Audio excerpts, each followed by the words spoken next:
Hi friends, ഞാൻ വലിയറ. അപ്പോൾ പരപ്പനങ്ങാടി ന്യൂക്കട്ടിൽ കാണാതായ ആൾക്ക് വേണ്ടിയുള്ള തിരച്ചിലിൻ്റെ ഭാഗമായിട്ട് കടലുണ്ടി പുഴയിലെ ബാക്കി ക്യാമറ റെഗുലേറ്ററിൻ്റെ ഷട്ടറുകൾ താഴ്ത്തുന്നത് നിങ്ങളെല്ലാവരും എൻ്റെ വീഡിയോയിലൂടെ കണ്ടിട്ടുണ്ടാവും.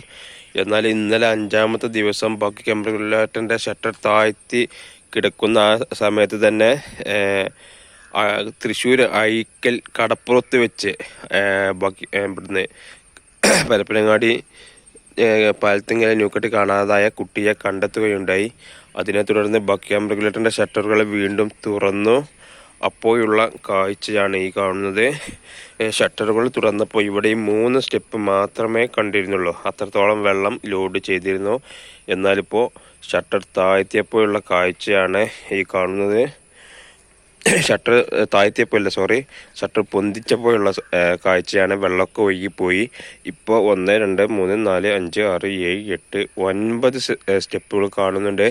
ടോട്ടൽ 18 സ്റ്റെപ്പുകളാണ് ഈ ഒരു കടവിൽ ഉള്ളത്.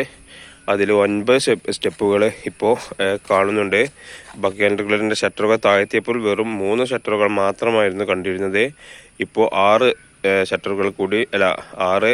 സ്റ്റെപ്പുകൾ കൂടി ഇപ്പോൾ അധികമായിട്ട് കാണുന്നുണ്ട്. അപ്പോൾ ഇതാണ് കടലുണ്ടി പുഴയിലെ ഏറ്റവും ലേറ്റസ്റ്റ് കാഴ്ച.